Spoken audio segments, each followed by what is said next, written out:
Good morning, back to work. Wednesday, still dark. I'm sitting outside a site right now in Pease Pottage. Couple of things that I wanted to talk about that are kind of prevalent in the news at the moment. The first one is the junior doctors' strike, which is about to start. It's 5 to 7 in the morning. I believe the strike starts at 7. It's going on for 6 days, which is, I believe, the longest strike in NHS history. And it kind of highlights for me what has been going on for quite a few years now. It's only my opinion, but I've believed for quite some time that the government, and I think successive governments, are kind of using a stealth tactic to try and squash the NHS and force everybody into the private sector.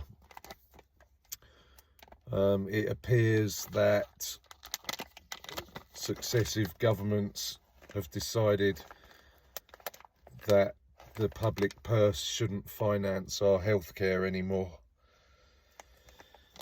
and that's quite astonishing, really. We've all grown up and lived with the NHS. I personally believe that the NHS saved my life back in 2014 when I had my accident. So it's a shame that it seems to be going this way. The pay dispute for junior doctors, apparently the two sides are miles apart and nowhere near to reaching some kind of agreement.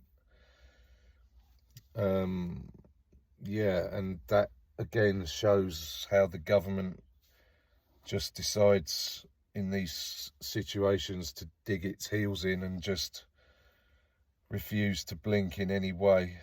We've seen it before with the NHS. We see it with other groups, teachers, all kinds of essentially public services. It just makes me smile in a way, a wry smile, because apparently this country is the 5th largest economy in the world, and from what I can see, and I haven't been following a lot of news since my release, but the country appears to be more or less on its knees. There's no money for anything. There's no progress in trying to finance the things that are kind of crippling the country. We're still in the midst of this kind of food crisis, this price of goods crisis. It doesn't seem like it's going to go anywhere. But yeah, I may be wrong, but I think the government are trying to basically squeeze the life out of the NHS. Lots of people are going to suffer because of this strike, and it's not what NHS workers want. My daughter worked for the NHS until about 2 years ago. She was a nurse in critical care and intensive care.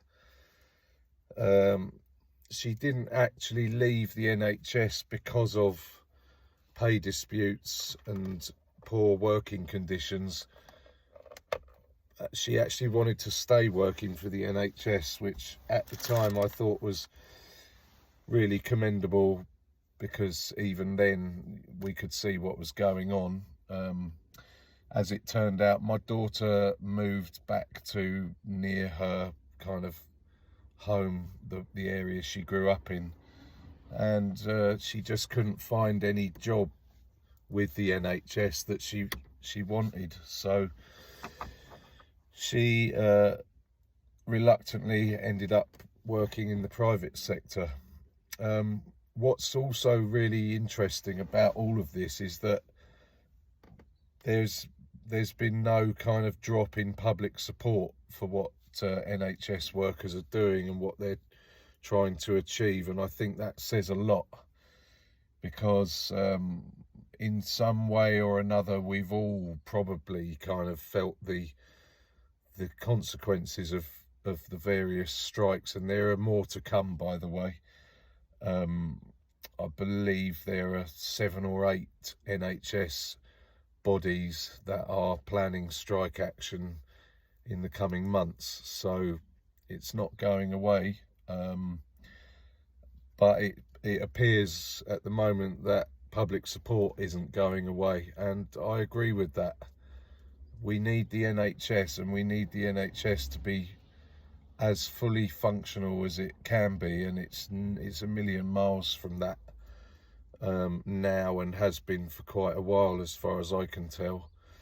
So yeah, that's a shame. What the government are going to do is probably fairly predictable. They will offer a derisory compromise at some point soon. I think they already have, and junior doctors' representatives have walked away from that. It's a bit of a mess and a shame. Moving on, second story of today has to be Mr. Luke Littler, the darts player who has now reached the final of the PDC World Darts.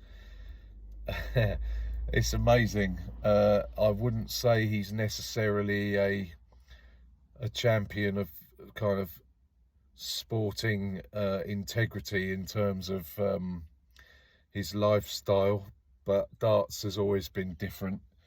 I saw a clip the other day of I think it was Jockey Wilson playing back in the day. I can't remember who his opponent was, but I do remember that Jockey Wilson, between darts, put a fag in his mouth, walked up to his opponent who was about to throw at the oche, and the opponent pulled a lighter out of his pocket and lit Jockey Wilson's cigarette for him, which is amazing, really. I remember as a young fella watching darts players guzzling pints of beer and smoking cigarettes. So yeah, it has changed. But Luke Littler, he likes a kebab and he likes a pizza. He also likes his games consoles, and yeah, he's an interesting character, but fair play to him. I haven't really followed it, but I know he's in the final. I know he's going to play tonight. Is it Luke Humphries, who has just become world #1 after winning his semi-final last night, 6 sets to 0, whatever you call it. So one way or another, it'll be a great final tonight. If I'm not sure I can access it, but if I can, I'll have a watch. And yeah, we all love to root for the underdogs, so let's see what Luke Littler can do tonight. I wouldn't be surprised, judging by what he's already done, if he does win this final.